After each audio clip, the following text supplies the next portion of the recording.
Mes petits photons, salut à tous. Pour ceux qui ne me connaissent encore pas, qui ont découvert la chaîne ces derniers temps, je me présente, je suis Gérald. Je vous prépare une petite série de vidéos, je ne sais pas combien il va y en avoir, peut-être 2, 3, 4, sur la réalisation de la serre que vous voyez derrière moi. Une serre que je suis en train de reconstruire puisque j'avais fabriqué une serre il y a quelques années à cet endroit-là. Et il s'avère que c'était uniquement avec des matériaux de récupération et évidemment ça n'a pas tenu dans le temps puisque j'avais utilisé du polycarbonate qui avait déjà bon nombre d'années de récupération et puis il a fini complètement sec et surtout il a été grêlé. Du coup cette serre s'est transformée en un tas de merde, on va dire, qui était tout branlou, et j'ai décidé de la refaire cette fois avec des matériaux neufs et de qualité. Et justement, j'utilise un matériau qui est très utilisé énormément dans la construction, mais surtout pour fabriquer des cloisons. Des cloisons à l'intérieur. La matière plastique transparente, évidemment, c'est du polycarbonate. J'ai un site qui est pas trop mal, je vous en parlerai. Alors, j'ai pas de partenariat, mais je vous en parlerai quand même si jamais ça vous intéresse. Ils sont pas trop chers, la livraison c'est pas trop mal passé.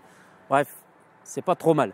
Et donc, pour revenir à ce matériau de construction, j'ai fabriqué ma serre, tout ce qui est structure, à part la grande structure en bois, évidemment, on va dire les grandes traverses porteuses qui sont en bois, et bien tout le reste, j'ai fabriqué avec du rail de cloison, le rail à placo. Et pourquoi je suis parti là-dessus? Parce que je suis parti du constat que ce matériau, il est extrêmement solide quand on l'assemble et il est très très résistant dans le temps. Alors pourquoi je vous dis ça? Parce que j'ai du rail à placo dans un arbre que j'avais mis au début de la construction de ma maison, c'est-à-dire il y a plus de 8 ans. Et j'avais foutu ça dans un noyer, des barres de placo comme ça, de rail. Et je les ai jamais touchés. Et plus de 8 ans après, force est de constater que le galva n'a pas bougé et il n'y a pas un pédrouille. Ce qui me fait dire que ce matériel-là, dans le temps, il va tenir très très très longtemps puisque là-bas, les barres que j'ai mis dehors, elles sont à tout vent, au soleil depuis des années. Et elles vont très bien. Donc, j'ai cherché ensuite une solution pour les assembler. Et j'en suis arrivé à cette conclusion. C'est que pour les assembler, je prends les rails comme ça, les longueurs de 3 mètres. Je les mets les unes dans les autres. Je perce des trous, je mets des rivets et je rivette. Et je mets des rivets environ tous les 40 cm des deux côtés. Et j'obtiens en fait des barres de tubes carrés, une fois assemblées, qui sont relativement solides. Alors je dis relativement, puisque évidemment c'est pour une serre. Je ne vais pas fabriquer une maison avec ça. Quoique, je suis sûr que bien assemblé, ça peut être extrêmement solide. Et ça me fait une structure qui est pas trop chère, puisque en ce moment, ou à l'heure actuelle, où je fais la vidéo, 10 barres comme ça, c'est-à-dire c'est des barres de 3 mètres, donc ça me fait 30 mètres. 30 mètres me coûte à peu près 30 €. Et avec ces 30 mètres là, puisqu'il me faut 2 barres pour faire une longueur de 3 mètres, je vais pouvoir faire 15 mètres de tubes carrés comme ceux-là. Et donc, les 15 mètres me reviennent à 30 €. Je trouve que c'est vraiment pas mal. Et je m'en suis même servi pour faire un support d'un de mes panneaux solaires.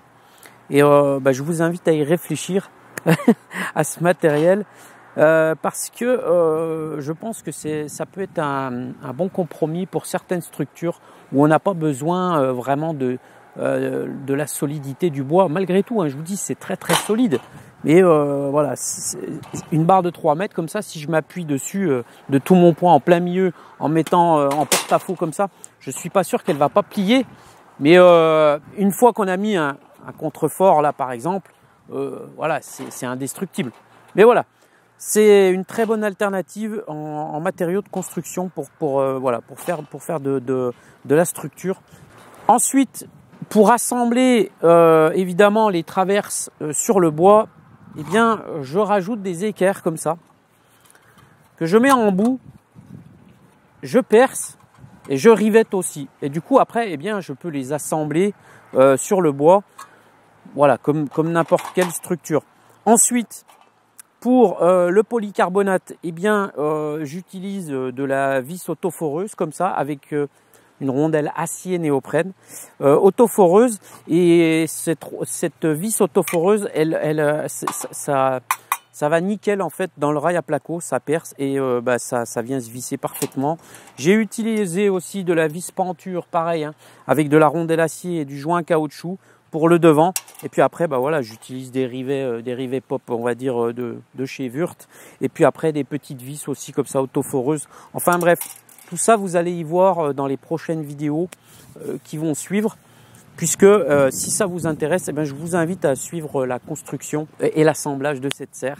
J'espère que ça vous plaira. Je vous souhaite bon visionnage et je vous dis à très bientôt mes petits photons.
Too much, you may stumble, trip up, fall on your face. Don't hold back.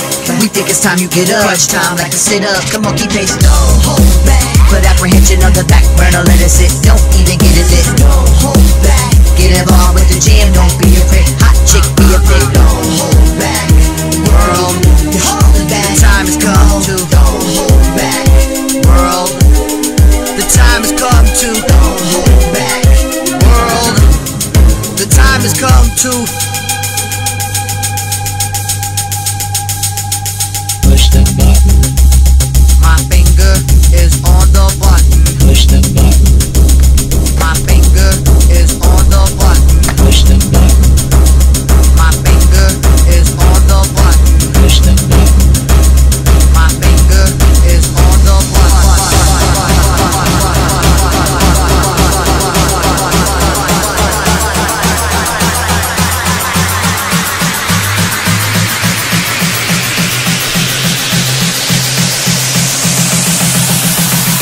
The time has come to galvanize.